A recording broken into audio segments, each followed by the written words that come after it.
بسم الله الرحمن الرحيم. والمحصنات من النساء إلا ما ملكت أيمانكم كتاب الله عليكم، وأحل لكم ما وراء ذلكم أن تبتغوا بأموالكم محصنين غير مسافحين، فما استمتعتم به منهن فآتوهن أجورهن فريضة، ولا جناح عليكم فيما تراضيتم به من بعد الفريضة، إن الله كان عليما حكيما.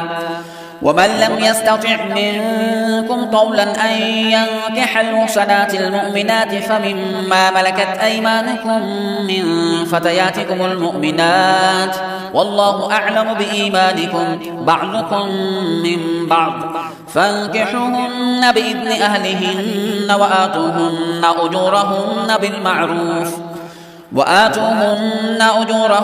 بالمعروف محصنات غير مسافحات ولا متخذات الأخدان.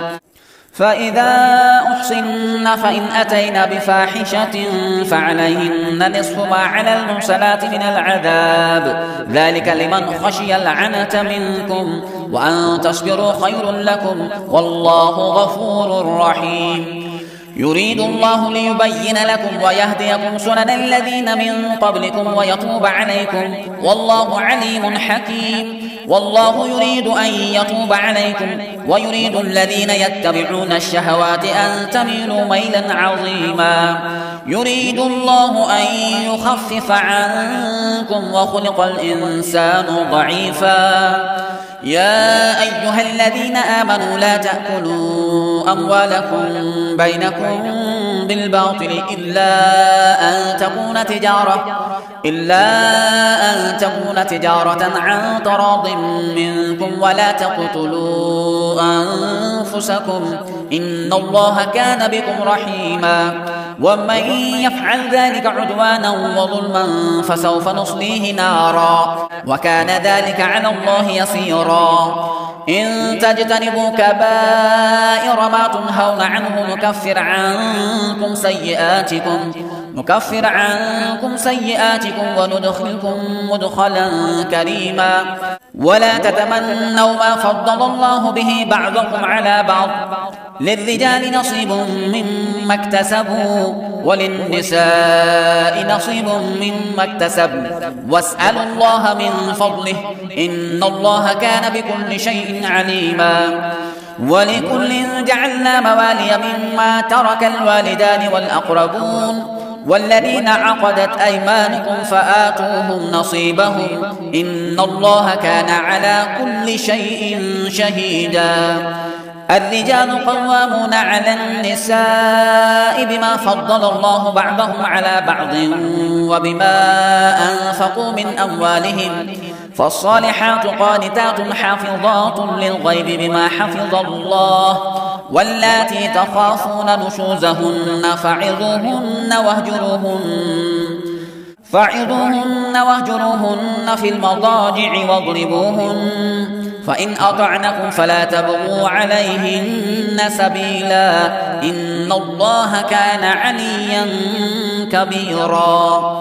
وإن خفتم شقاق بينهما فابعثوا حكما من أهله وحكما من أهلها، إن يريدا إصلاحا يوفق الله بينهما، إن الله كان عليما خبيرا. واعبدوا الله ولا تشركوا به شيئا، وبالوالدين إحسانا،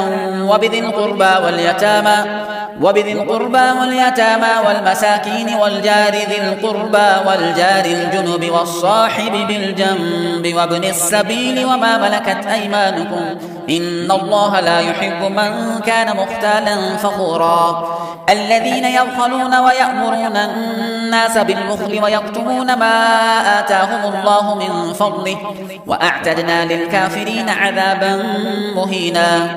والذين ينفقون أموالهم رئاء الناس ولا يؤمنون بالله ولا باليوم الآخر، ومن يكن الشيطان له قرينا فساء قرينا.